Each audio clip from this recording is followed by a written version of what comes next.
Welcome and thank you for stopping by Sheila's Audiobooks, and I am Sheila. This recording is coming from South Texas. All stories on this recording are in the public domain per United States copyright law. These stories were first published around April 1910. They are about Lord Lister called John C. Raffles, the most brilliant among all thieves. He is the terror of usurers and moneylenders, robs them of their possessions by his wiles, protecting beleaguered innocence and supporting the needy. Man of honor in all respects.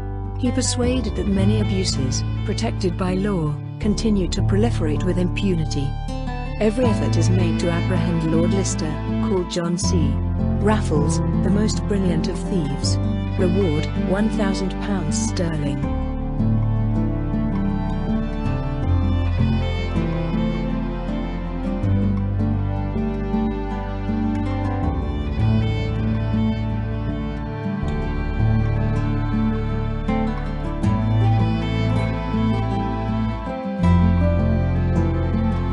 Lord Lister, The Secret of the Mutilated Children. By Kurt Matchell.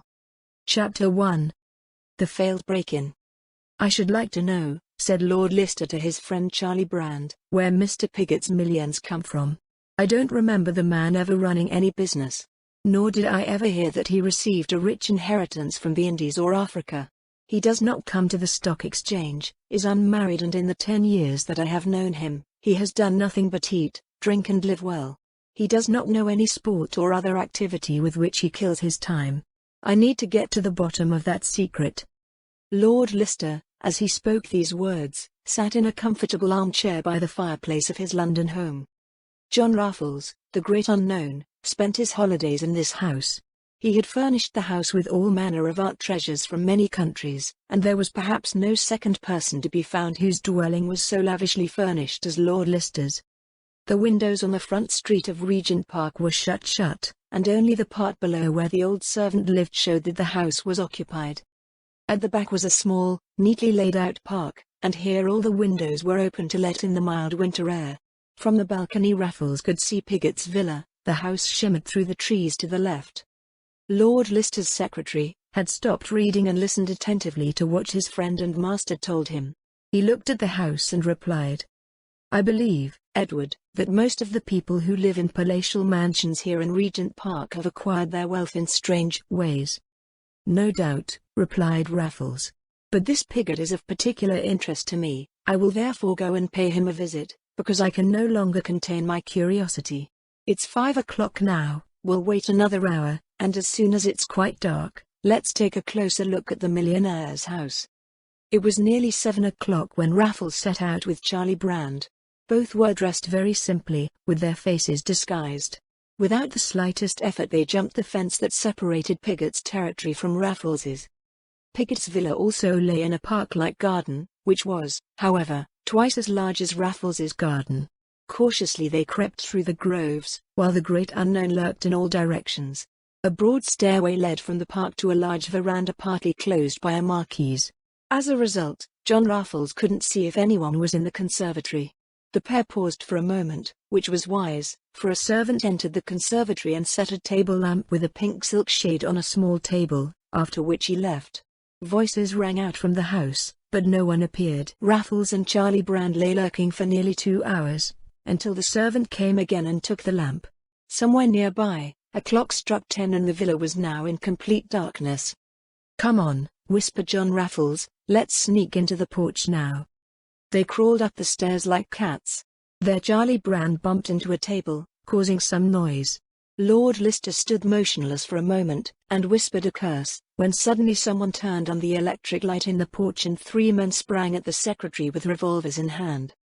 The great unknown at once surveyed the whole situation. He stood in a window alcove of the porch, where the men could not immediately discover him. "Cursed rogue!" shouted Pigot, thrusting a revolver under the intruder's nose. "I already watched you when you snuck into my park 2 hours ago. You can't fool me." Gags him and calls the police. Also put away the mask for his face. Charlie Brand fought back desperately, but it didn't help him. 10 minutes later he was tightly bound. "Where is your accomplice? Speak up, you were with both of you, weren't you?" Charlie bit her lips. "Put the villain in a corner somewhere, and let's find his mate at once. Maybe we'll find him, cried Pigott zealously, when Charlie did not answer him.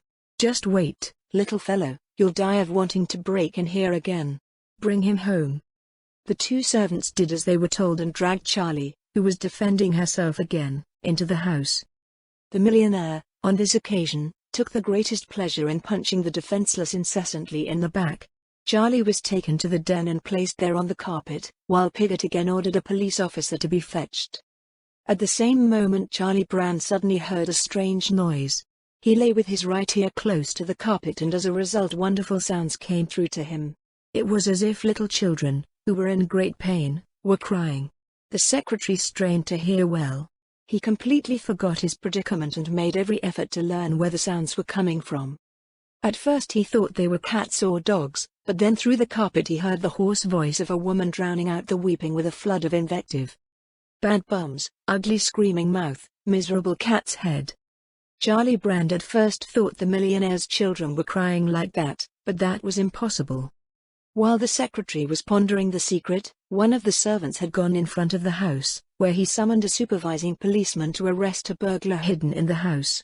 When the policeman entered, Pigott already met him and said, pointing to Charlie Brand, "That man there wanted to imitate Raffles, but we prevented him. Take him to Scotland Yard, that he may receive his rightful sentence there." "All right," replied the police officer, who approached Brand and gave him a shove in the ribs. "Stand up," he ordered. "I'll put a bracelet on you, for such a treasure as you are one must take good care of." He took out a pair of cuffs and closed them on Charlie's wrists. "Yes, yes," laughed Pigott, and he shoved a diamond ring under the secretary's nose. "May I serve you with such a stone?" "Forward," the officer ordered, pushing the handcuffed man in front of him, leaving the house. In the meantime night had fallen, but the shackled man noticed that the policeman was not leading him to town, but to the side of the park. He was even more astonished when the cop stopped outside John Raffles's house, turned hastily on either side, took out a key, opened the door and pushed Brand inside. He himself now entered and closed the door behind him. Charlie Brand didn't know what to say about this story. His astonishment grew even more when the officer went to his friend's study and opened this brightly lit room. At the same moment Charlie heard Lister's laughing voice exclaiming, "Well, my boy, come here and light a cigarette. If I take the cuffs off you first." Charlie looked up in astonishment as those words were spoken by the officer, who now deftly released the bonds and then sat down in the armchair in front of the mantel where, a few hours ago, he had suggested a visit to the house of the millionaire Pigott. "That was a nice trip," he said, lighting a cigarette. "I'll try again in half an hour." "Thank you," replied his friend. "I'm glad I got off with a few bruises. Won't you take off your fake beard now, Edward?" "Of course," replied Raffles, "I almost forgot."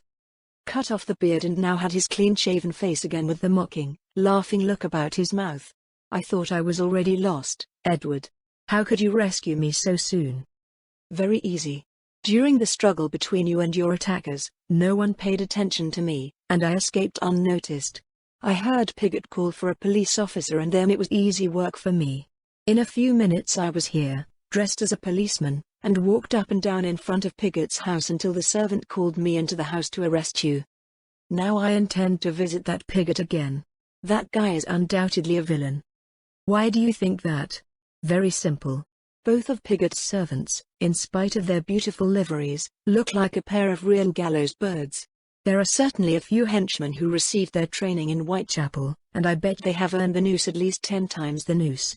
I am as great an enemy as Inspector Baxter of Scotland Yard." "You may be right," replied Charlie. "I too have noticed something peculiar. As I lay on the carpet in Pigott's study, I could clearly hear from a room below me the cries of children and a woman's voice trying to calm the little ones with the meanest curses." John Raffles leaned over to Charlie and his eyes sparkled. "Tell me again what you heard," he said. Charlie did, and when he finished speaking, John Raffles jumped up in anger. "Such a villain!" he exclaimed. "Tonight I will make sure of myself." He now went to a door which was hidden behind a door and which was accessible only to initiates.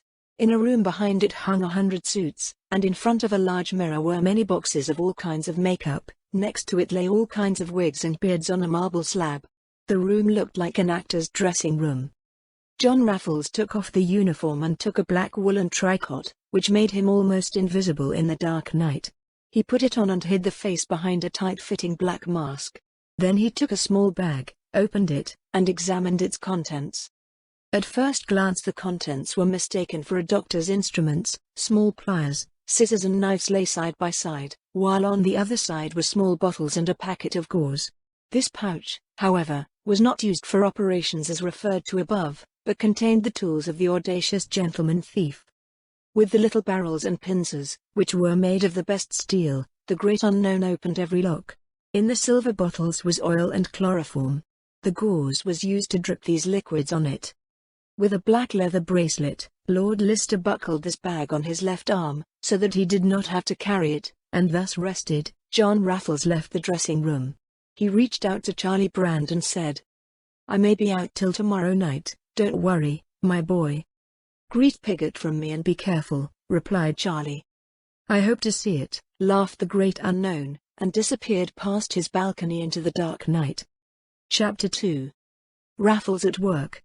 In the beautifully furnished dining room of the millionaire Piggott, he was seated at the table with his two servants and an elderly woman of disdainful appearance. There was an exuberant mood. "Ha ha ha," laughed the millionaire in a thick voice, "we gave that guy a good kick." "It might have turned out badly for us," replied one of the servants. "We must be careful that we don't receive visitors again from anyone who might be snooping into this matter." "We must be careful of that," replied Piggott. "We are lost if our business is discovered by someone." "Cheers," cried the ugly bitch, who sat opposite Piggott. "No one will ever find out. What scoundrel would ever think of searching for riches in the basement of a house? Our business thrives safely in secret." "Ha!" laughed Piggott, "who could prove anything to us? I'm known as a benefactor, and if the police were alerted to the dozen mutilated children we nurse in the cellar, I'd tell them I'm raising those poor little creatures out of sheer humanity." "Long live the benefactor," cried the woman, refilling her wine glass and encouraging the others to drink. In their exuberant mood they paid no attention to the fact that a black shadow slid silently behind the doorway. It was John Raffles, who had climbed in unnoticed through an open window and was now eavesdropping on the conversation. At once the great unknown understood that he had made no mistake, and that the so-called servants were no more than the accomplices of a rogue. He had not yet found out what crimes were being committed here, and why the millionaire kept those mutilated children locked up in the cellar. He had to go to the lodging under the street to continue his investigations there. Silently he slipped away and went long up the dimly lit stairs to the cellar. An iron door closed off the ground floor apartment from the rest. Raffles searched in vain for a lock. There was nothing like it to be found, and yet the door had to be opened. Lord Lister made every effort, but the heavy door did not budge. He then decided to make his way from the outside through the cellar window. However, as he was about to return up the stairs, he heard the woman come from above with one of the servants. So he had to meet the two. The staircase, as said, was only dimly lit, and in the semi-darkness Raffles hatched a plan. His elasticity allowed him to go up 4 flights of stairs at once, and he flew past the pair like lightning. In the next instant he was gone. The old man began to scream aloud and gripped the servant's arm in terror. "What was that, Jose?" she exclaimed. "Did you see that ghost that flew past us?" "Oh, you're drunk, Mary, and I must have drunk too much brandy. We were mistaken, it was our own shadow, casting the light from above." No, it wasn't a mistake, it was a ghost, for it knocked me aside. It was the black burnt devil." "You're so drunk, Mary, that you mistake the moon for an eclipse. But go to work now." The woman went down the stairs with trembling knees, and when she stood at the bottom of the door and looked up, she shrieked again in terror and exclaimed, "There it is again, Jose." The servant looked behind him, but he could see nothing, for Raffles, having glanced over the banisters, had withdrawn with lightning speed. "If you yell again, Mary, that anyone's hearing and sight perish, I'll be rude to you. I'll be sure to tell Mr. Piggott, lest he give you brandy in the evening." John Raffles looked again very carefully over the banister and now saw Jose pressing a button mounted on a step that led to an electrical circuit, which opened the door. When Jose had done that, the iron door sank into the ground and a second door became visible, which the woman opened with a key.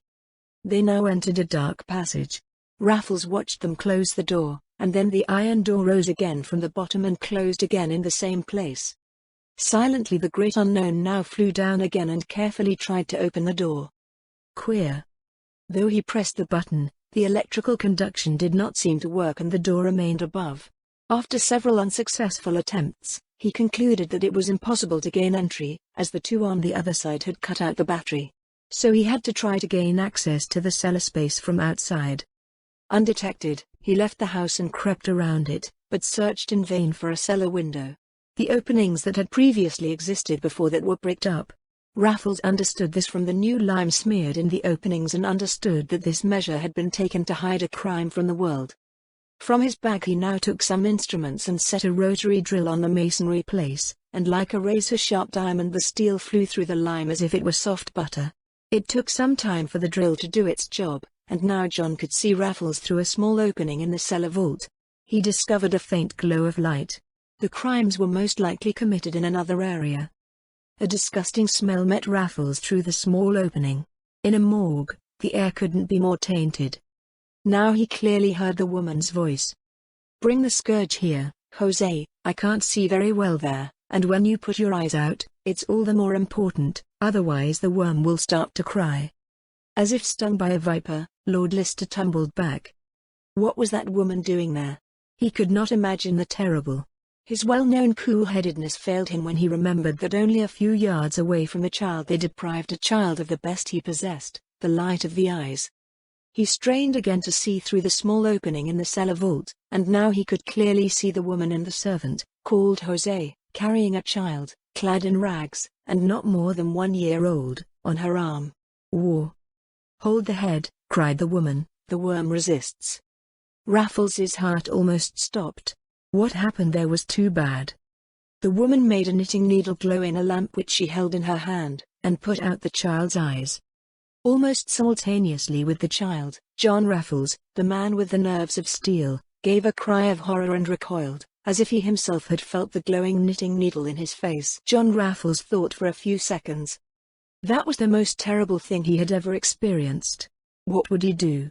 Warn the police? He could prove nothing to Piggott, for he would simply declare that he had taken in the unfortunate, mutilated children only out of benevolence. His cry must have been heard in the house, for a window on the first floor opened and Piggott's trolley appeared beside that of the second servant. "I've said so many times," heard the great unknown's voice from Piggott, "that we must keep dogs." Raffles cursed his job for the first time. If he had still been Lord Lister, a single word from him would have been enough to wipe out this criminal's nest. But now? They wouldn't believe him and would arrest him.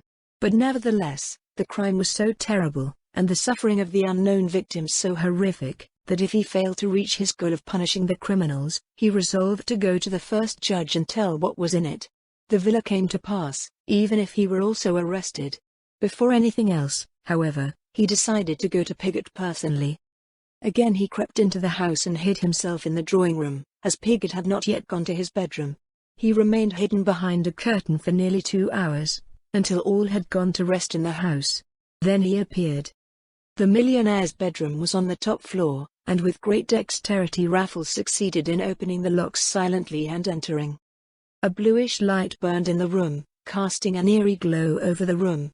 The millionaire slept in a precious bed, and at the head of the couch Raffles saw a money box built into the wall. With a contented smile on his face the half-drunk rascal lay in the silken blankets, while innocent children endured the most unbearable anguish in his immediate vicinity. The great unknown still did not know why those children were mutilated. He had to solve the secret before the millionaire received his rightful punishment. Lord Lister now opened the pouch, took from it a piece of gauze and soaked it with chloroform. Then he placed the anesthetic on the face of the sleeper, covering his mouth and nose. Raffles listened attentively to the sleeping man's breathing to hear when he was under anesthesia.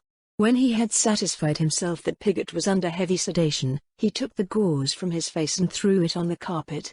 He now removed several diamond rings from the fingers of the sleeping man and went before the money box, which he opened with his barrels. A sum of £60,000 in bank notes and gold fell into his hands, but in vain he searched the safe for papers which might give some explanation of these terrible crimes. Only a small note fell into his hands, in which were written several hundred names, and after these names were written sums of £1,000 to £2,000. The great unknown also took this note with him. Then he went to a small table before the bed, took a sheet of paper, pen and ink and wrote, "Mr. Piggott, you are the greatest villain to walk the earth. I'm on your trail. Take heed. John C.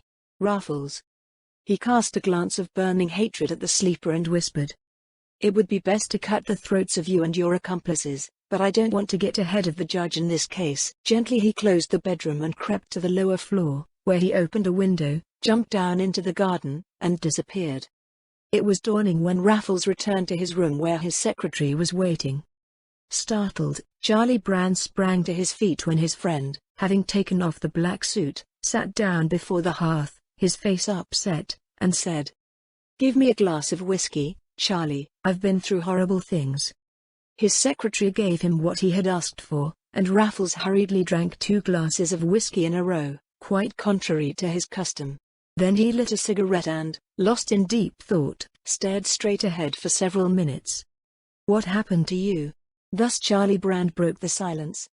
Lord Lister opened a large silk sack in which he had brought the brilliants and money, and replied, "I am giving you the rings which Piggott made sparkle before your eyes last night.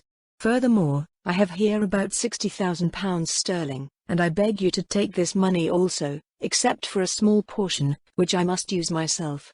It may be, dear Charlie, that I will be detained in Scotland Yard in one of the following days." Charlie Brand stared at his master, who had uttered the last words with a curious smile, and who smoked his cigarette as calmly as if he were telling him he was going for a walk. The great unknown now took from the bag a little black book and began to leaf through it. "Strange," he whispered, "what would those names mean? Names, wherein nothing further is noted than a certain sum. Names that betray no position and no place of residence. That is a question for my famous colleague Sherlock Holmes to solve. And what do the numbers behind the names mean? Will they say that the people have been paid so and so much or that they have deposited this sum? And how does all this have anything to do with what I saw?"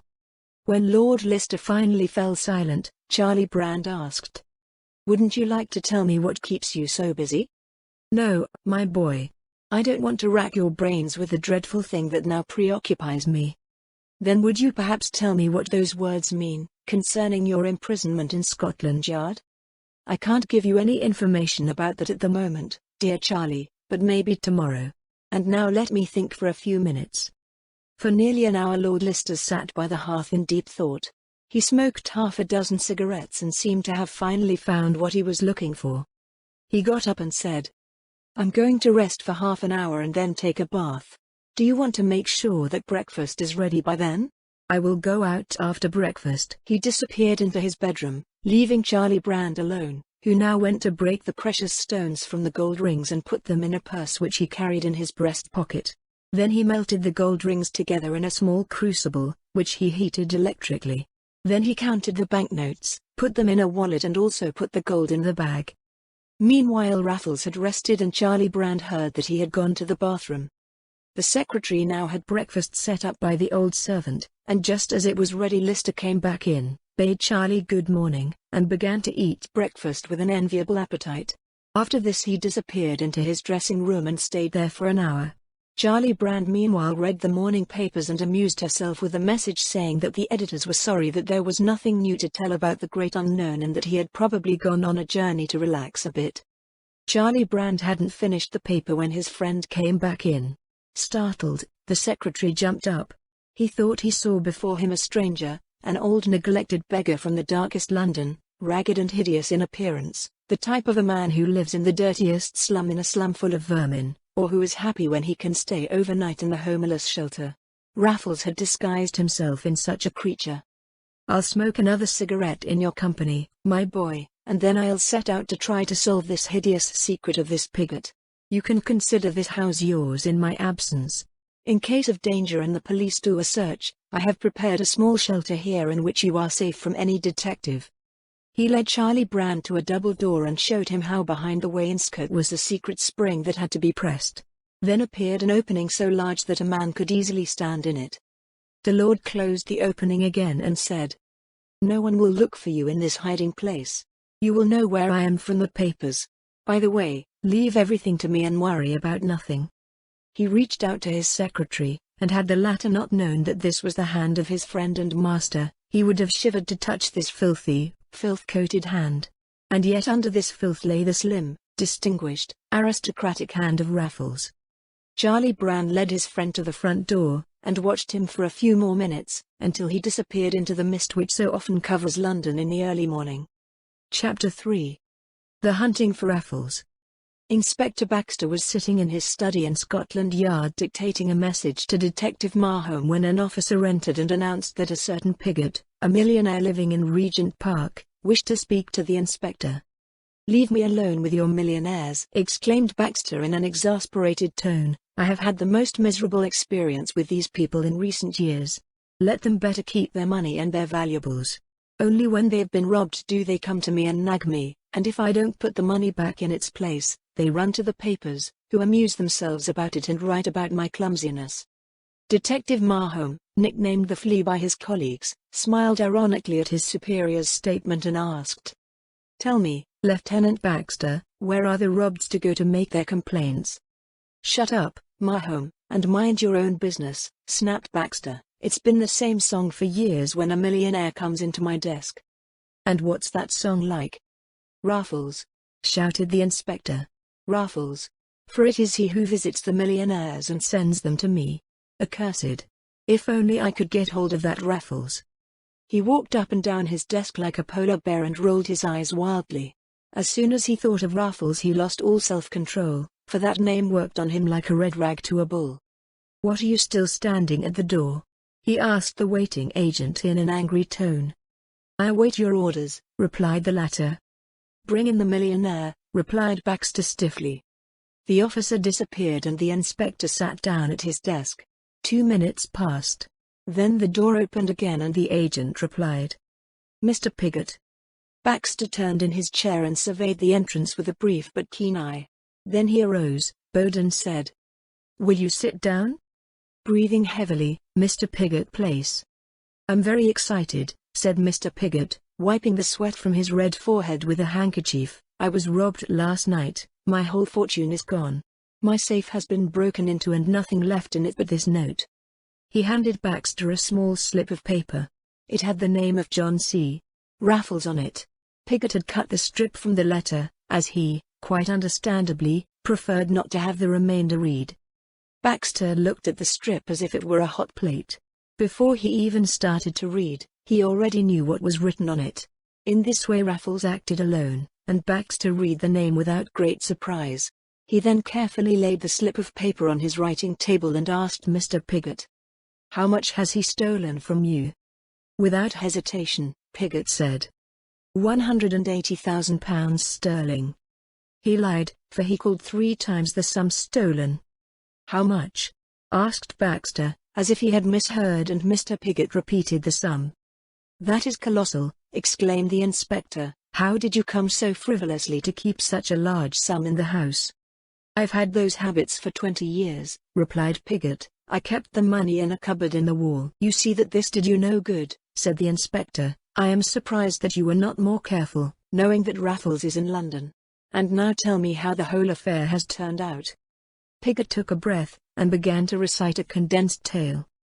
"I went to my bedroom at 11 o'clock and closed it, as usual, with the necessary precautions. This morning my servant had to wake me from a deep sleep, and my brain still rumbles as if I've drunk a dozen bottles of champagne." "Did you have a sweet taste in your mouth when you awoke?" Inspector Baxter asked. "Yes," replied Piggott, "and I was only able to wash that taste down after an hour with brandy and coffee." "You have been sedated?" The inspector nodded. "Raffles always works with anesthetics." Furious, the millionaire slammed his fist on the table and exclaimed, "That villain must be caught. I'll pay you £1,000, Inspector, if you give me my money back. That dog should be hanged. As if the honest people exist only to be plucked by such thieves." Mahome, bent over his writing, thought to himself, "Well, you don't look so honest, and who knows if you're not a much bigger scoundrel than Raffles." For Mahome had remarked to himself that the great unknown preferred to go into the field against great rascals, who, however, practice their craft so shrewdly that they could neither be caught by the police nor by anyone else. Baxter turned to the detective and said, "Write carefully what Mr. Piggott, and then we'll go to the villa to check things out at the crime scene." "That is not necessary at all," began the millionaire. "Whether you see my rooms or not, you will not bring my money back. Rather try to catch the great unknown." Baxter got angry and lit a cigar. What Mr. Piggott told him there had already many aggrieved him added. Detective Mahome glanced sharply at the millionaire, suspecting that the robbed would rather not be seen in his villa.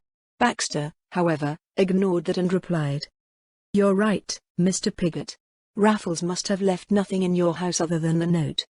"No, nothing at all," cried Piggott, "not even £1,000 note." "In fact he should have done that," interrupted Mahome. "With such a sum Raffles wouldn't mind leaving a little commission behind." Piggott glared at the mocker, but Mahome did not frown. The millionaire now rose and asked, "I have nothing to do here now, Inspector. If you notice something, I'll hear from you. My telephone number is 1607. You'd better phone, or you might make a futile way to my house."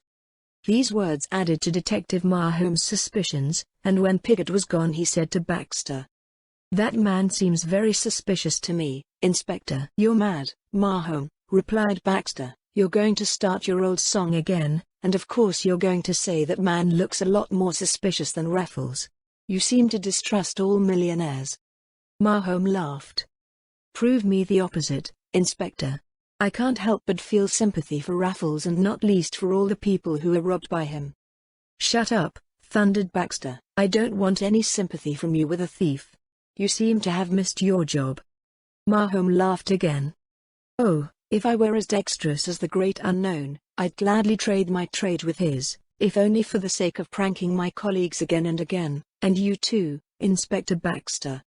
These words made Baxter furious. He went up to Mahome, grabbed him by the throat, and shook him from side to side.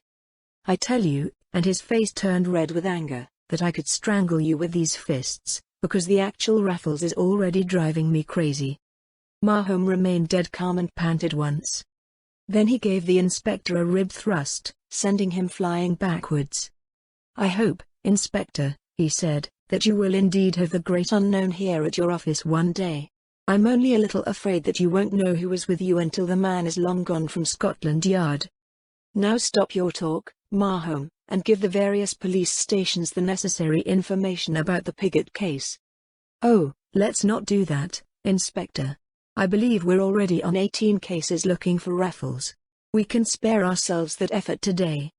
Chapter 4. In the Thief's House. In one of Whitechapel's many narrow and dark streets, the pubs line up closely. In it lives the scum of the great city.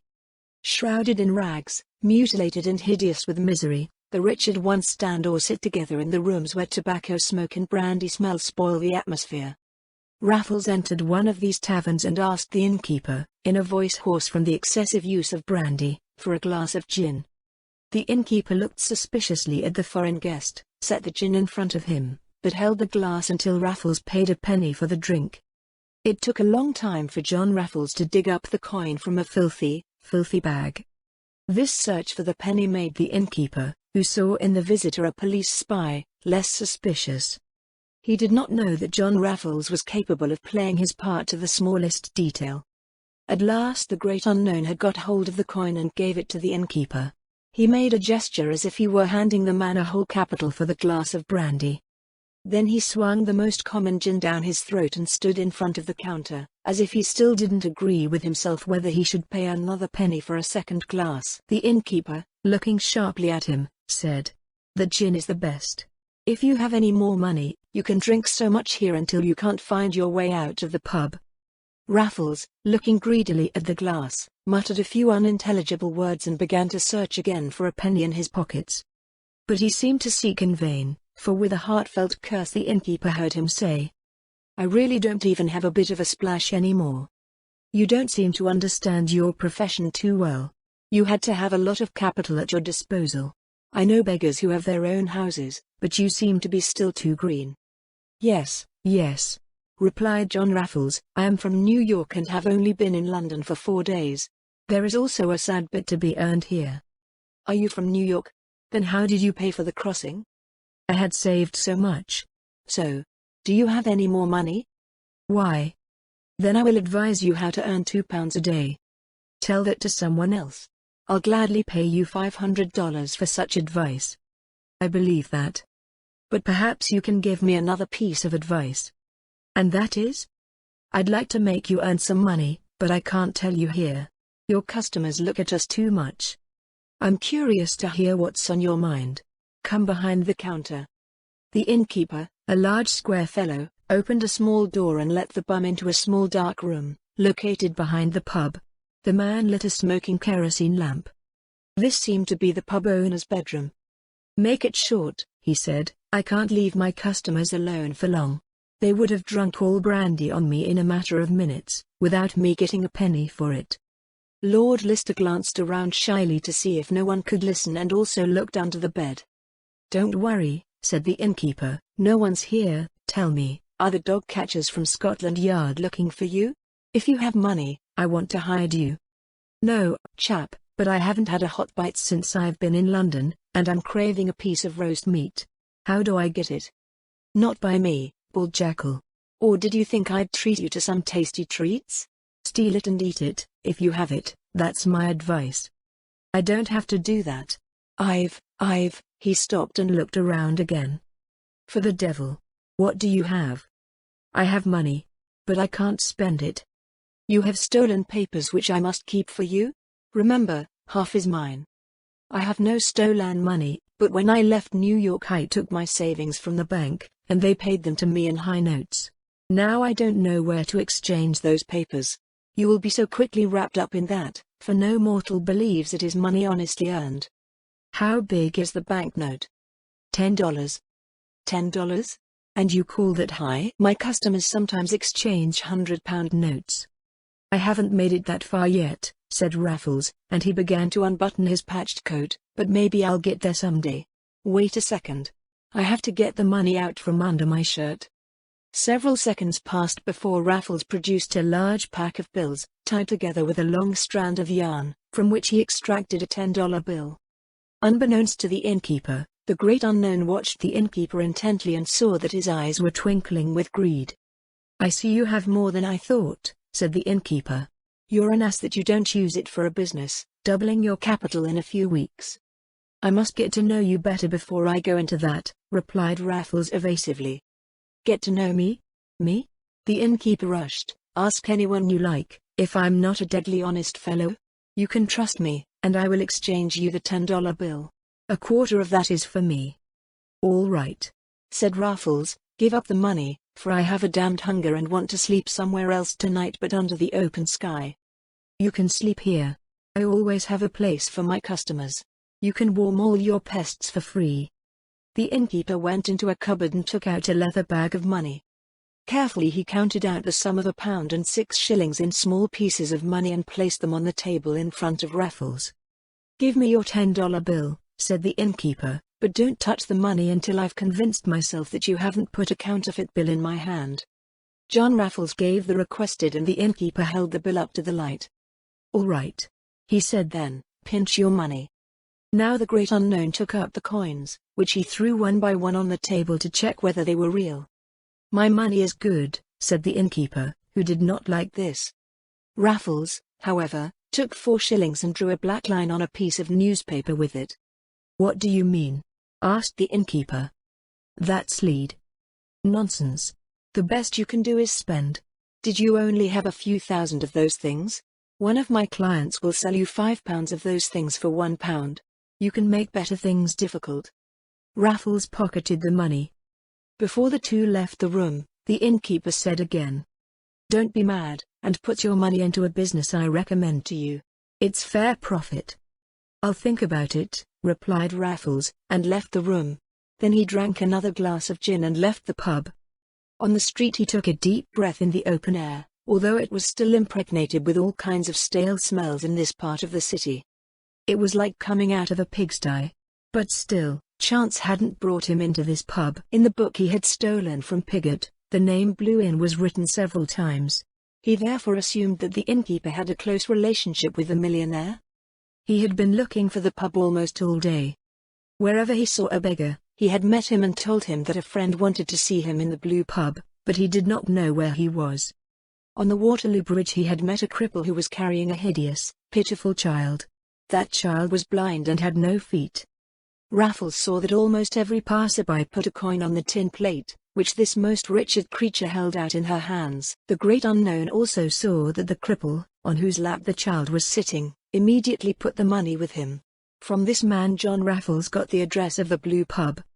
As he looked a little longer at the mutilated child and the beggar, the secret of Mr. Piggott suddenly became clear to him. This villain, Lord Lister reasoned, had children maimed and then rented or sold them to a beggar for a certain sum of money. Raffles cringed when he thought how many crimes committed against the innocent creatures Piggott must have had on his conscience.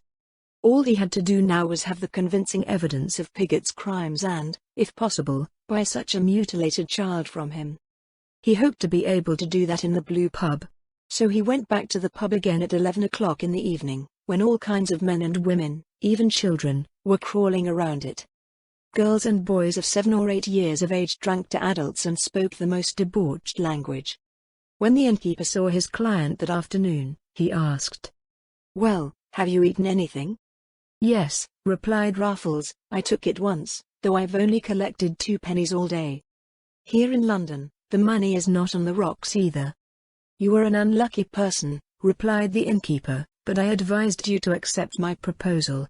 Then you can make money as much as you want."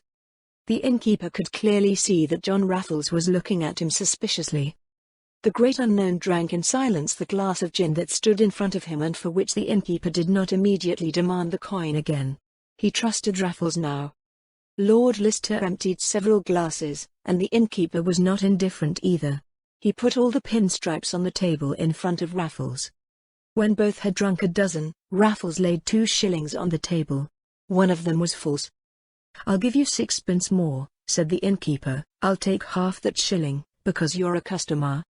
Raffles put down the question with a wave of his hand, as if he were drunk. He muttered a few unintelligible words, and the innkeeper thought the time had come to propose to Raffles for the affair.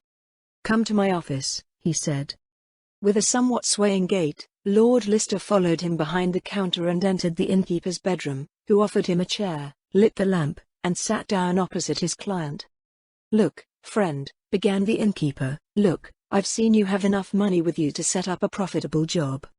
I have no money," stuttered the great unknown. "You're drunk, my boy," replied the other. "I exchanged you a banknote myself. Have you already forgotten that with your brandy cup? Look, erase," he continued. "I know a woman who has had a lot of bad luck in her life. In her youth she was kidnapped in New York. Then she went to London and now she lives here in Whitechapel. This woman has a child. Well, why shouldn't she have a child? And that worm was born mutilated. The woman has sold that child to a millionaire, who wants to pass as a humane person, and he now wants to get rid of it." As if he did not understand the matter well, Raffles stared at the man with a silly face. What am I to, with a child? I am glad that I have none." "Idiot," roared the other, "thank heaven you can buy this child. You can make money with it, like water, dash. Don't you understand what I mean?" John Raffles seemed so drunk that he could no longer understand the man. "I'll explain it to you," said the innkeeper. "The child is totally mutilated. I believe it has no arms, no legs, and no eyes. It can neither hear nor speak. It lacks, too, that it has no head," thought Raffles. Good, he said aloud, "but that is terrible." The innkeeper laughed with a rough sound and replied, "Terrible? It's a business, my dear fellow, an excellent business, and I assure you, if I didn't earn so much, I'd go out into the street with that wretch. And I bet £10 against a shilling that I would make £2 a day." Yes, laughed Raffles, "earning £2 sterling. You are right. How much does that child cost? How much money do you have? I advise you to be sensible, for the scourge is not cheap." Raffles seemed to be thinking. Then he stammered. I have $340 with me." $340? "Yes." "Nothing any more?" No. "Say, aren't you lying?" Not really. Then you don't have enough. But I'll make you an offer. You pay $340 and then you continue to pay off 10 shillings every day. You won't get the bitch under £200. £200, grumbled Raffles, and it seemed as if he was slowly awakening from the brandy intoxication. Yes. Come on, do it. I'll lend you the worm on installment. If you don't pay, I'll take the child again. The innkeeper went to a cupboard and took out a dirty wallet. Then he took paper, pen and ink and wrote something on it, which he presented to his client and ordered. Sign. I must read it first, said the great unknown, with a double tongue. And slowly he deciphered. I, the first signatory, hereby rent from Mr. Thompson, 16 Milton Street, the child belonging to him, to a rent of 10 shillings, until the purchase price of £200 is paid. If I fail to pay the rent for a day, I lose all right to the possession of the child. The great unknown read the agreement again and then asked. What is that, for a child? Accursed, roared the innkeeper, a mutilated child. I mean, a boy or a girl? I don't know, man. But that's not the point at all. It's 2 years at most. If you want it, grab it now, because I expect other customers early tomorrow. Raffles seemed to think again, and once again the innkeeper encouraged him with all the persuasiveness at his disposal. At last Raffles took out the money, signed the paper, and said, Here's the money, Mr. Thompson, but I'll keep this paper until I have the child. You can, said the innkeeper, tomorrow we'll go get it. John Raffles paid him the money and had Mr. Thompson give him a receipt for it. Then he put some things in his pocket and left his office with the innkeeper. He pointed out a place to sleep in a corner for Raffles, and in the most disgusting environment the great unknown lay down to rest. Chapter 5. Bought a child. On the same night that Raffles spent in the Blue Pub, Mr. Piggott had gone with one of his most trusted allies, one Thomas Jackson, to the home of a poor seamstress named Mary Grant. This one had a child, a boy of 2 years. She had placed an advertisement in the newspaper that she would gladly give her child to childless spouses. These kinds of advertisements sought Mr. Piggott in the papers every morning. When they entered the seamstress's house, Mr. Piggott with a single glance the wretched condition of the resident. In a bed covered with a blanket made of rags lay a pale, coughing woman, from whom all could see that she had but a short time to live. Tearing spoke from her sunken features and hollow eyes. The room was filled with poor household goods. In spite of the cold there was no fire, and in a coffin, filled with straw, lay a sleeping boy. Unlike the mother, this child radiated health. Sleep had stained his cheeks red, and a happy smile played on his little mouth. Blonde locks curled around the lovely child's face, and the delicate features would have done honor to a child of aristocratic ancestry. Piggott looked at the boy with an inquisitive eye. With difficulty the seamstress had raised herself in her bed, and in a whisper she asked what the foreign gentleman wanted. Piggott twisted his fat face into an affable smile, opened his precious fur and went to the sick person's bed. I come to the advertisement, he said. Is that the child you wish to part with? The sick man folded his hands and whispered, audibly, Yes. Piggott looked again at the child and at once calculated that his extraordinary beauty might give him splendid advantages. You see, the mother began, that I am no longer able to work. I myself would like to go hungry, if only the child had food. But I see ain't get him any more, so I wanted my boy to be in good hands before I die. It is, asserted Piggott, I promise you that I will raise the child as my own, and, being a millionaire, one day he will inherit all my fortune. The sick man did not see the mocking laugh that flew over Thomas Jackson's face in the half-darkness of the room, when he heard these words from Piggott's mouth. Piggott laughed into his fist. He understood that he could get the boy for little money. In his opinion, the mother had no more than 2 weeks to live. Is the father of the child still alive? Asked Piggott. Oh, yes, the mother gasped, he's still alive, but he doesn't recognize the child as his own. When I'm dead you'll find the necessary papers on my Freddie's father, and perhaps you'll be able to get him to confess that he's the father. You must know him. I was a maid of one of the first London families. All right, replied Mr. Piggott, I'll do everything I can to find him, I promise you. Thank you. And then I have brought here a contract, which says that I shall pay you £10 a week until your death. The patient closed his eyes. "I thank heaven," she whispered, "that thou comest to me, and, however hard it may be for me to part from the dearest that I possess, yet necessity compels me to do this, as I have no other choice. Stays." Her eyes filled with tears, and in deep sorrow she fell upon her wretched couch. Mr. Piggott took out a £10 bill and placed it in the hands of the sick man. Then he spoke to Jackson. "Get the fur blanket out of the car, we will wrap the child in it and take it home." The mother straightened up again and exclaimed, "No, no. Leave my kid here for a few more days. Oh, it is so terribly hard on me." Jackson went to obey his master's command. "Keep calm, Mrs. Grant," said the millionaire, "it's the best. Surely you will see for yourself that the little one cannot stay here, and when you recover, I will permit you to come and see your boy often." The sick man clung to this straw. Her brain was working feverishly.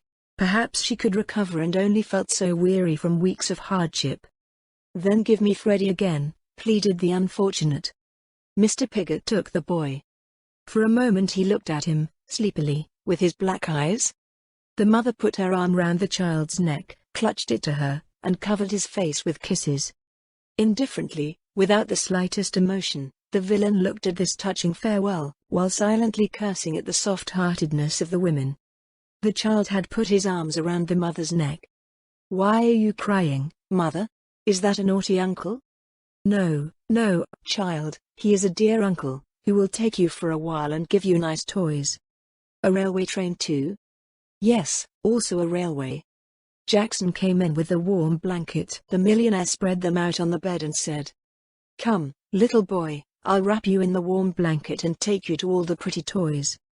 The little one did not understand that he had to divorce his mother, and without resistance he let himself be packed. Jackson took the child and carried it out of the room. He was well accustomed to such scenes, and knew as well as Piggott that quick action was the best means. "Here is my address," said the millionaire, "and keep calm now, take rest and good food, that you may soon see your child again." Without heeding the weeping woman, he put on his hat, closed his fur, and left this place of misery. His car was waiting in front of the house. Jackson had already got in, and when the millionaire had now also sat down, the driver, who was the third in the plot, chased off. In the villa they were received by the old woman. "Well, do you have the child?" she asked. "Yes," the fat man laughed, and he handed her the little boy. "I think you'll do some excellent business with this one. Has anything else happened?" Mr. Thompson telephoned. "He's coming here early tomorrow with a customer." "It's about time," replied Piggott. "That cursed Raffles has stolen all my money." This conversation was held in the vestibule, and the child, trembling in his thin smock, now wanted to follow Piggott into the dining room. The woman laughed rudely and took the lad by the arm. "You have nothing to do with that. Come along. I have an extra beautiful salon for you. What shall we do with him?" "We'll talk about that tomorrow. Just put it away for now." The woman grabbed the child by the arm, and the boy, who felt systematically that the evil woman had no good intentions for him, began to cry. "Cursed monkey!" scolded the woman. "Ugly little monkey! Shut your mouth. I'll show you how to get you down." She grabbed the child by his blonde hair and dragged him down the cellar stairs. In vain the child cried out for his mother. No one except Mr. Piggott and his accomplices, who had sat down at the well-provided table, heard the lamentation. The woman, meanwhile, had landed downstairs with the child. There she had opened a hutch of dirty, stinking straw and pushed the little one into it. The door was locked tightly, and the culprit went upstairs to feast. The little prisoner cried out lamentingly for his mother, and in the dark, cold cellar he squatted until, dead tired from crying, he fell asleep. It was about 10 o'clock in the morning when Thompson, the owner of the Blue Pub, entered Piggott's villa with John Raffles. Half an hour later the millionaire appeared, who had been drinking all night. Thompson announced the purpose of the arrival. "Yes, I bought a child from his mother," said Piggott, "but it's too busy for me here in the house. I see ain't have children as a bachelor, and I'm glad you want to help me get rid of them again. Come downstairs, gentlemen, to see the child. I had to lock it up in the cellar because I couldn't bear his screams." He scolded, and the old woman appeared. "We want to go down. Mr. Thompson wants to take the scourge, but first you must pay me £100 sterling. Of course, here's the money. He took out a pile of banknotes and handed them to Pigott. He took the money and then said, "Come now." Raffles followed as if he was struggling to think ahead. The woman, meanwhile, had taken the merchandise, a miserably mutilated girl of less than 2 years old, from a pen. The child could only produce a hoarse sound. Her eyes were covered with plasters, as according to the millionaire she had been blinded by an eye disease. Raffles cringed at the sight of that disastrous creature, but at the same time he looked sharply around to take a close look at its surroundings. From behind a wooden partition he could clearly hear the crying and moaning of children. "Do you like the worm?" asked Thompson. "Well, have I told you too much?" Raffles pretended to examine the child. There he suddenly heard a child's voice exclaiming, "Mother dear, good mother, please help." These words made Lord Lister lose all coolness. In a single leap he was at the door, pushed the bolt back, saw a fair-haired lad, seized him, took him in his arm, and exclaimed, "I will buy this one." He flew to the stairs. All this happened with such lightning speed that neither Pigott nor Thompson could do anything to prevent Raffles from doing this. The great unknown was already on the stairs when Pigott's voice sounded, "Take the villain." But it was too late. John Raffles, who knew the house, had flown through the dining room to the porch and then jumped into the park. He ran through the paths, jumped the gate, and came into the garden of his own villa. Panting, he stormed into the room where Charlie Brand had jumped up in terror, and before this he laid the child down on the carpet. Little Freddie screamed, as if being roasted on a spit. Lord Lister rose from the chair in which he had fallen, and said, "I have no time to lose, Charlie, take care of the lad, I must go again." He went into his dressing room, and a few moments later he came out, dressed as a gentleman. Charlie, meanwhile, had wrapped the child in a warm blanket and laid it by the fire, while a servant brought milk and cake. Lord Lister stepped up to the lad for a moment and stroked his blonde hair. "Everything's going to be all right now, little boy, and I think we'll be good friends." "What's your name?" "Freddie," stammered the child. At the same moment Raffles heard the cries of male voices in the park of his villa. "These will be my persecutors," he said. "I believe they have climbed the wall." He opened the balcony doors and saw Pigott and Jackson a few yards away. "What do you want?" Lister asked. Startled, the gentleman looked at the aristocratic gentleman, who stood there in a dress suit, looking at them sharply through his monocle. Pigott replied, "We're looking for a burglar. Get off my territory at once and let the police search for burglars for you." Pigott and Jackson didn't know what to do with their attitude. They hesitated for a moment and then left the park, cursing. "Wretched ruffians," muttered Raffles. "Just wait, I'll get you." He went back into the dressing room and put on a long overcoat. Instead of the tall one, he put on a round black hat. He spoke to Charlie Brand about the boy, and then left the house. Chapter 6. Inspector Baxter. 11 o'clock in the morning. In Scotland Yard, at Inspector Baxter's writing desk, the phone rings. Unwillingly, he picked up the receiver. "Hello. Is Inspector Baxter there?" "Yes. Here Pigott, Regent Park." "Good morning."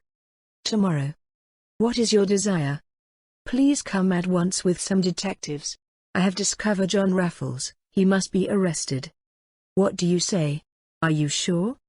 "Specifically." "All right. We'll be with you in 10 minutes. Baxter put the receiver on the phone and shouted, "Marhome. Detective Marhome." "Yes, right away, Inspector." There came the flea already trotting. "What's the matter, Inspector?" "Get our 10 best detectives and have a car appear." "All right. Hurry up." "Naturally." But Marhome was in no hurry. At his leisure, he lit a cigar and then acted as if he had no idea what his superior had ordered him to do with his time. Then he went to tell Baxter that everything was all right. "Excellent." Marhome grinned once with a big smile. Then he thought to himself, "I'll bet my head on a trouser button that the chief is going to hunt Raffles again. That rush seems a bit suspicious to me. Anyway, I'll just make myself comfortable on his sofa." And Marhome stretched lazily and smoked his cigar with pleasure. Baxter had appointed Mahome, one of the brightest detectives, as his secretary. Mahome's mocking remarks about Raffles could not bear Baxter well, and now at least the mocker was no longer an eyewitness to all the inspector's defeats. Within half an hour the car with the detectives was at the villa in Regent Park. Piggott received Baxter in his royally furnished study and offered him a good cigar while the detectives waited in the car outside the door. "I'll tell you," began the millionaire, "what happened. Today a beggar came and asked me for alms in front of my house. I felt sorry for the poor fellow, took him inside and left him in the kitchen to feed him some food. There happened to be a golden table service being cleaned. Suddenly the fellow grabbed a heavy gold pitcher and the bum, who had struggled to move on crutches at first, disappeared at full speed with his loot. My servant and I followed him. He fled through the park, jumped a wall and fled into a house I thought had not been inhabited for years. You know which house I mean. It is that of Lord Lister, who fled several years ago. My servant and I followed the fugitive and came to the strange grounds, where we were ordered to stop by a man who stood on the balcony of the villa and told us to leave the garden at once. At first I did not recognize him, but then I realized at once that it was Lord Lister, the dreaded Raffles, or, as the press calls him, the Great Unknown." "Then why didn't you arrest him at once?" Piggott laughed once. "Did you think I'd like to see my life put to an end by a pistol shot? No, Inspector, I'll leave that to the policeman. Would you like to catch Raffles? Not me." Baxter thought for a few seconds. He thought again about the story given to him by Piggott and, of course, could hardly suspect that he had fabricated a clever lie, because it was in his best interest that Raffles be arrested as soon as possible. He got up and said, "I'll have the house searched at once." He ordered his men that half of them should go into Lord Lister's park to guard the house, while he himself and the other half should enter the house down the street. Charlie Brand was sitting with Freddie, whom he had very soon befriended, in Lord Lister's study, playing with the lad, when the old valet entered, startled. "Run soon. The police wish to be let in." Without hesitation, Charlie Brand flew with the little one to the hiding place pointed out by Raffles. The room was big enough for both. Charlie now had only to see to it that the child did not betray the matter by some noise.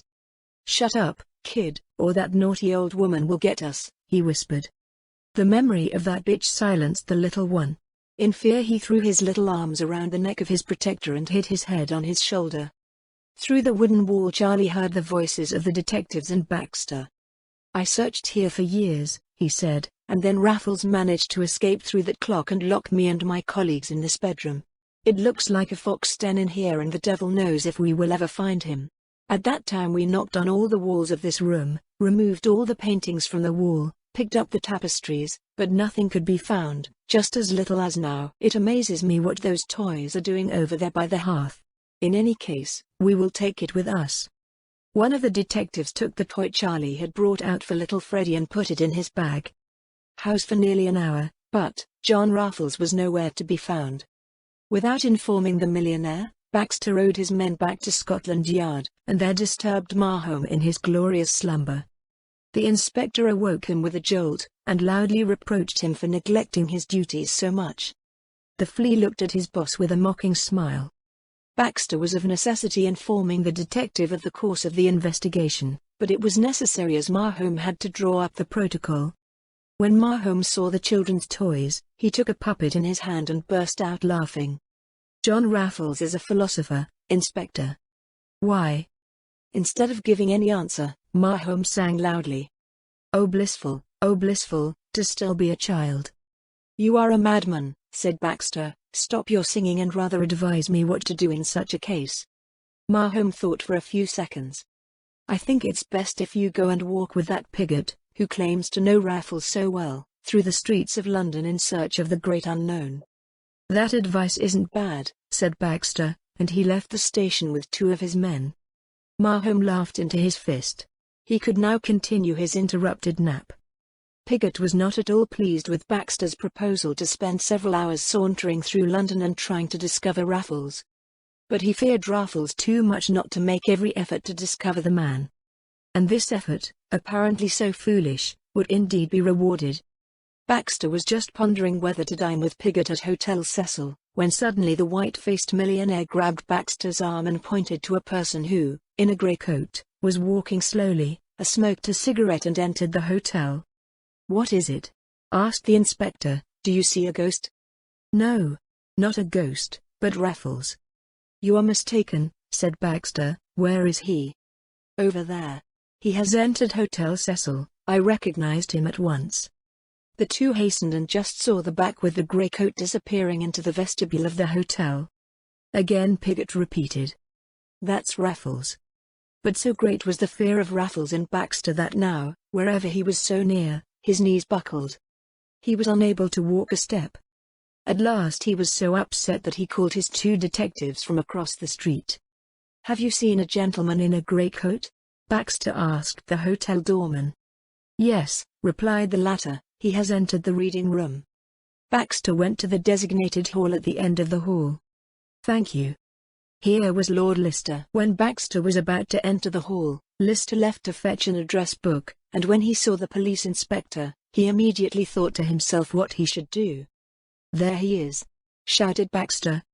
But Raffles at the same moment had stepped into an adjoining room, the tea room, turned the key, and crossed the terrace which led to the broad street along the Thames. And while in this clever way the great unknown caused a stir in the tea room, yet also ended up safe and sound, Baxter and his men fumbled around the outside of the door and called through the keyhole where the man in the grey coat had been. "Go to the Thames Bank," they replied. "Forward," ordered Baxter. "Follow him at once." Raffles had a lead of several thousands of meters. It was about 5 o'clock in the afternoon and it was already getting dark. The bustle on the banks of the Thames at this time was already exceedingly great, and Raffles dared not run too quickly lest he cause a stir. Baxter and his men, however, ran from it, getting closer and closer. Every moment Baxter cried, "Stop or I'll shoot." But there were too many people between him and Raffles who were watching with interest, but Baxter couldn't fire. Suddenly Raffles noticed that a policeman, a man like a tree, was joining the crowd and close behind him. He had hastily taken off his coat, and when the policeman was about to grab him, he threw the garment in his face, so that the man could see nothing. Already Raffles felt his powers failing him. But suddenly a mocking smile crossed his taut face. He stopped for a moment, and Baxter already thought that Raffles, who stood near the Thames bank, would give himself up. He already wanted to grab it, but Raffles moved forward again and the hunt started again along the river. Baxter, however, saw that the persecuted was becoming exhausted and could not keep up this game much longer. Already all stretched out their hands to grab Raffles, but, his grips in the air, in a thin space. With a great leap, waving his hat goodbye to Baxter, Raffles leapt into the Thames and cried, "Good day, Inspector, I'm sorry for my patent leather shoe." Then the waves closed over his head. Baxter ran frantically up and down the bank, shouting, "A boat, a boat! Ropes and hooks! We have to pick him up. We must have it." He flew with his men to the bridge to board a lifeboat. In it he rowed hastily to the place where Raffles had jumped into the Thames. But nothing could be found of him. Not far from the place, an hour later, in the darkness, a cab was summoned by a gentleman, standing in a dark porch. The driver could not look closely at his freight because of the darkness. "Regent Park 14, said the traveler, and the cab took him there. When the coachman stopped in front of the villa, he was surprised that his passenger was not wearing an overcoat in the cold weather. The stranger gave him a good tip and then disappeared into the villa. It was Lord Lister's villa, and it was Raffles himself who had let himself be driven home. He had not drowned in the Thames, as Baxter and the grinning Piggott believed. While he was being persecuted, he thought in the meantime that a large tube opened into the Thames, and at this point he had jumped into the river.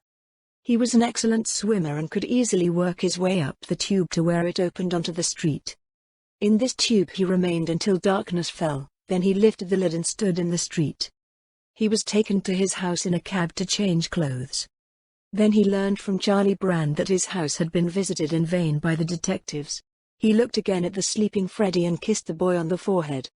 "Come with me, Charlie, get ready."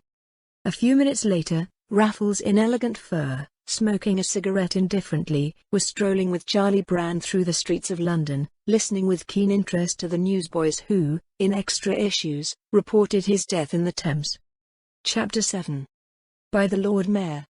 In front of the house of the Lord Mayor of London 2 sentries of the Irish Guard were pacing up and down. They had pulled the big bearskin hats a little deeper than usual over their eyes because of the cold, and they were patrolling almost at a running pace. Suddenly one of them stopped and cried, "Stop!" Two gentlemen in elegant fur coats stood before them and demanded to be admitted. It was Lord Lister and Charlie Brand. "We wish to speak to the Lord Mayor," said Raffles. "For business or private?" "On business," replied Raffles. "The Lord Mayor's working hours are over at 5 o'clock in the afternoon," replied the sentry. "Then submit me privately," said the Lord.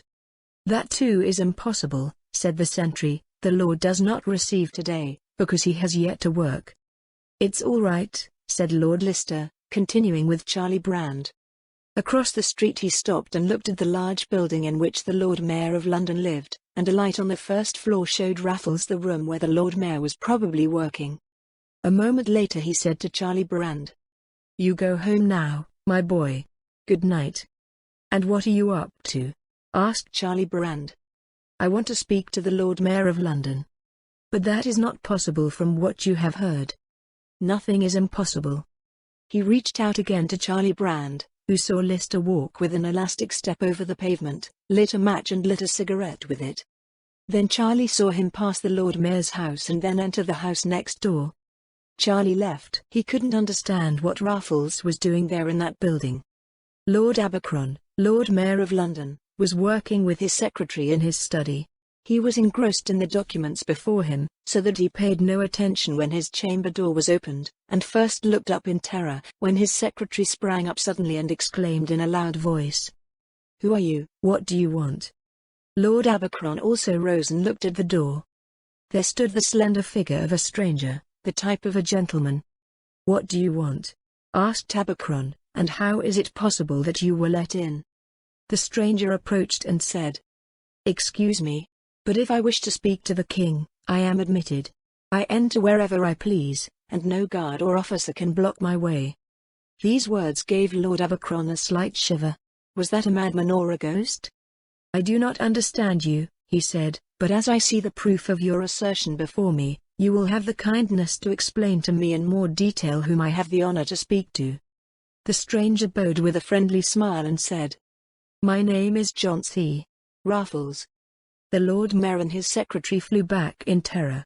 An otherworldly apparition could not have had a more terrifying effect on them. The Lord first regained his presence of mind and said, "Are you jesting or what other nonsense are you talking?"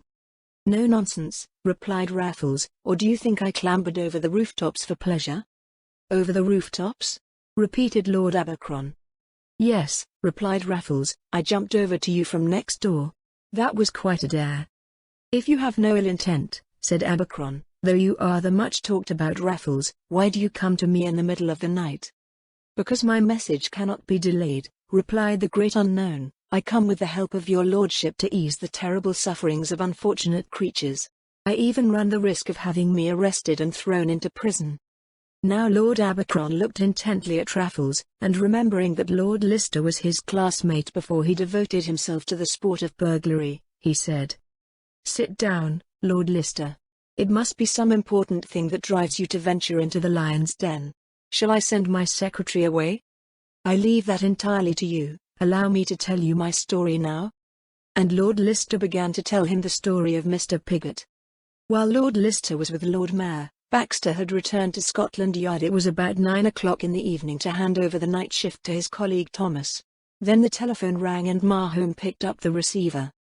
"Here Baxter, Scotland Yard." "Here Hittner, Lord Abercron's secretary." "What do you believe?" "Lord Abercron commands Mr. Piggott, Regent Park 12, and taken to Scotland Yard for questioning. His lordship will come there itself." "Excellent," said Mahone, and put the receiver back down. "What is it?" asked Baxter, in a hurry to get home. "The Lord Mayor begs you, Inspector Baxter, for Mr. Piggott here, that his lordship may personally interrogate him." "All devils! What must that mean?" Mahone shrugged. "Come with me, Mahone, for the order is that Piggott be arrested at once." "What in the world has Lord Abercron to do with that Piggott? It's strange." The pair rushed to Piggott. Startled, he sprang as Mahone and Baxter entered his dining room, and told him that he must come to Scotland Yard at once. What's up? What should I? Did you perhaps get Raffles out of the Thames? A mocking laugh flew over Mahome's face, and to urge Pigott to some haste he said, "Yes, we got him out." Those words helped. He dressed hastily and left the villa with Baxter and Mahome. The Lord Mayor had not yet appeared. There the door opened. A gentleman in a fur coat came in, fixed Baxter for a while, and asked, "Inspector Baxter?" "Yes. With whom do I have the pleasure?" There was a terrible scream, and Pigott shouted, "Raffles! Raffles! A ghost! Help!" Those words worked like a bomb. All but Mahome wanted to flee. Smiling, Raffles watched and said, "That man is right. I am Raffles." Now Baxter bellowed, "Brace him. Forward. It's Raffles." And while all but the flee threw themselves at Raffles, Baxter just exclaimed, "We've got him. Happy. Finally. Now he will sit on water and bread until he has returned all that he has stolen." There the door opened again, and a non-commissioned officer of the Irish Guard announced in a louder voice, "The Lord Mayor of London, Lord Abercron." The latter entered with a friendly good evening, then once patted Raffles jovially on the shoulder and said, "Good evening, dear lord. I see they have put on a pair of iron gloves for you." "Yes," laughed Raffles, "I have not lacked politeness here." Like a bolt of lightning these words struck all the bystanders, and their astonishment knew no bounds, when Abercron ordered, "Take the handcuffs off the lord." Mahome hastened to obey the order. "And put the chains on that lord," ordered the Lord Mayor, pointing to Mr. Pigott. He roared like a bull when he heard those words and was gripped tightly. In an instant he was handcuffed. "Go with your officers," now ordered the Lord Mayor, "to this man's villa, whither you must take him. Lord Lister will act as a witness in this trial and as such is also under the special protection of the Crown.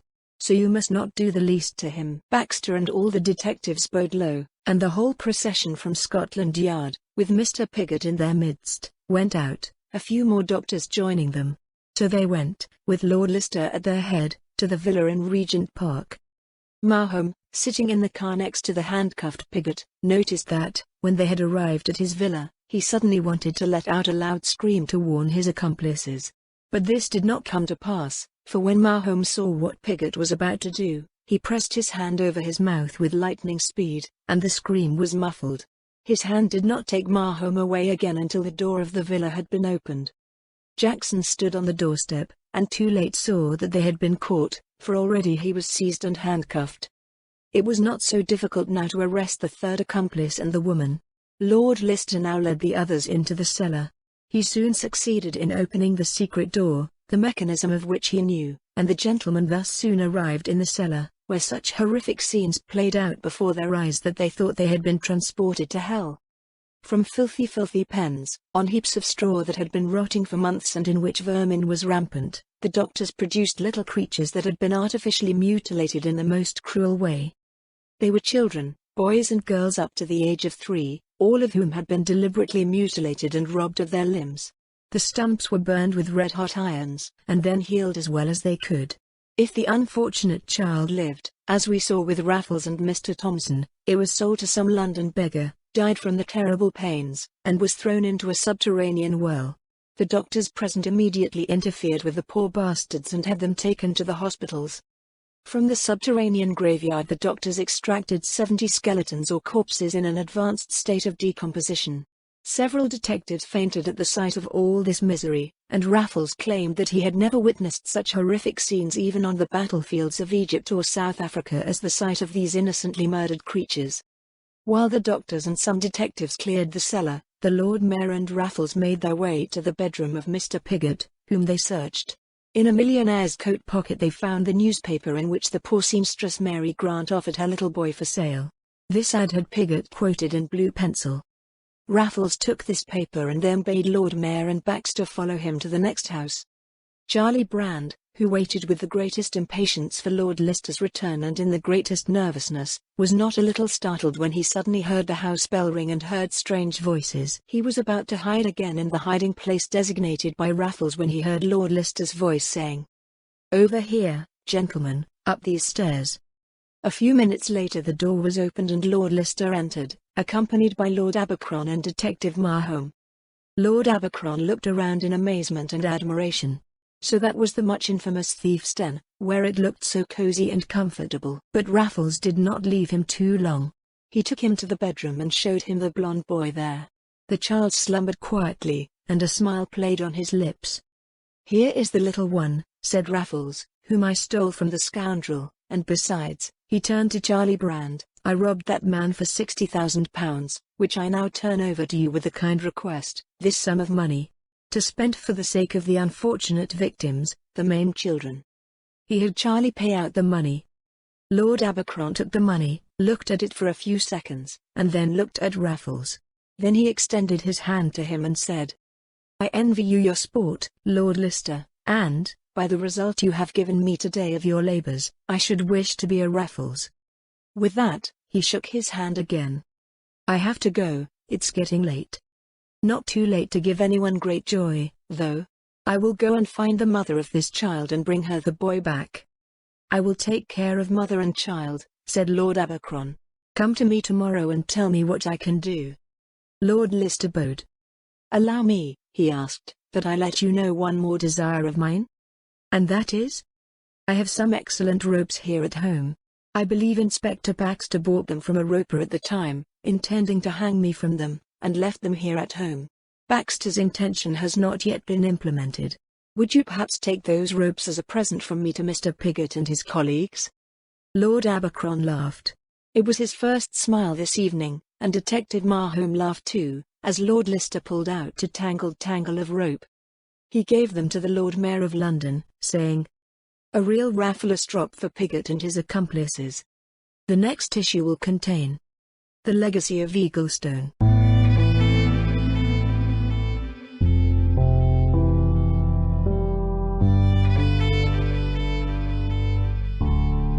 Thank you for listening to today's episode. I really hoped you enjoyed it. There will be more to come. Please subscribe not to miss out on what is next. I will be looking forward to your return. The music is by Madfan from Pixabay. To support this and other artists, go to pixabay.com. Sheila.